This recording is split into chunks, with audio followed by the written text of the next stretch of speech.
انت طفل غض لا يصدقك الناس فقل ما شئت. تو نا سمجھ سا صحیح ہے. بچہ ہے, چھوٹا سا بچہ ہے, تیری بات کس نے ماننی ہے, جا جو جی چاہتا ہے کہہ لے. وہ بچہ اٹھا اور حضور کی مجلس میں پہنچ گیا, حضور کی چوکھٹ پہ حاضر ہوا. اور وہ بچہ کیا کہتا ہے, صاحبو ان کانوں سے نہیں, ان جملوں کو دل کے کانوں سے سننا ہے. اور اس دعا کے ساتھ اللہ ہماری نسل کو بھی حضور کا ایسا پیار دے, حضور کی محبتیں دے. وہ کیا کہتا ہے, یا رسول اللہ صلی اللہ علیہ وسلم, الجلاس بن سوید خان اللہ و رسولہ. حضور جلاس بن سوید نے اللہ اور اس کے رسول سے خیانت کی ہے. وَهُوَ عَمِّي, اور میرا چچا لگتا ہے. اگلے لفظ سنیے, وَقَدْ تَبَرَّأْتُ إِلَى اللَّهِ ثُمَّ إِلَيْكَ مِنْهُ. حضور میں پہلے اللہ کے حضور پھر آپ کے حضور اس سے بیزاری کا اعلان کرتا ہوں. حضور میرا اس سے کوئی تعلق نہیں ہے, میرا اس سے کوئی واسطہ نہیں ہے. میں اللہ سے بھی کہتا ہوں میرے مالک, میرا چچا سے کوئی تعلق نہیں ہے چونکہ وہ تیرے محمد کا دشمن ہے. حضور میں آپ سے بھی کہتا ہوں کہ میرا میرے چچا سے کوئی تعلق نہیں ہے انٹرسٹنگ ہونے والا ہے. چونکہ وہ آپ کا دشمن ہے. کالا وماذا قال, حضور نے فرمایا بچے اس نے کیا کہا ہے.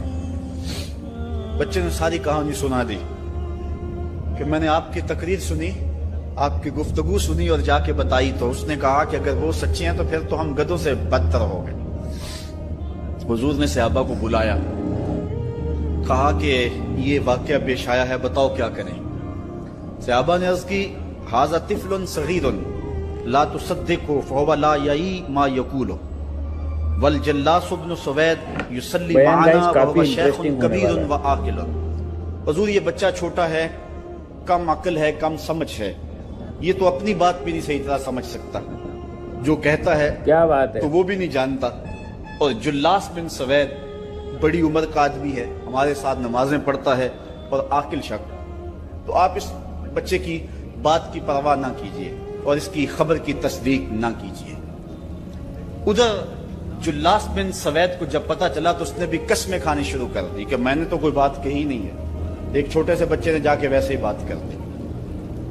تو حضور نے اس بچے کی بات کو نظر انداز کیا صحابہ کے کہنے پہ.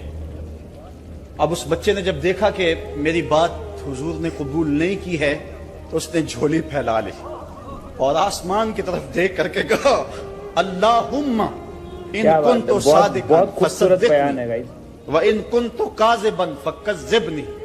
اے اللہ اگر میں جھوٹا ہوں تو مجھے جھوٹا کر دے, اور اگر میں سچا ہوں تو میری سچائی کا اعلان کر دے. یہ بچے نے جب بات کی تو ابھی اس نے منہ پہ دعا مانگ کے ہاتھ نہیں پھیرے تھے کہ جبریل آ گئے.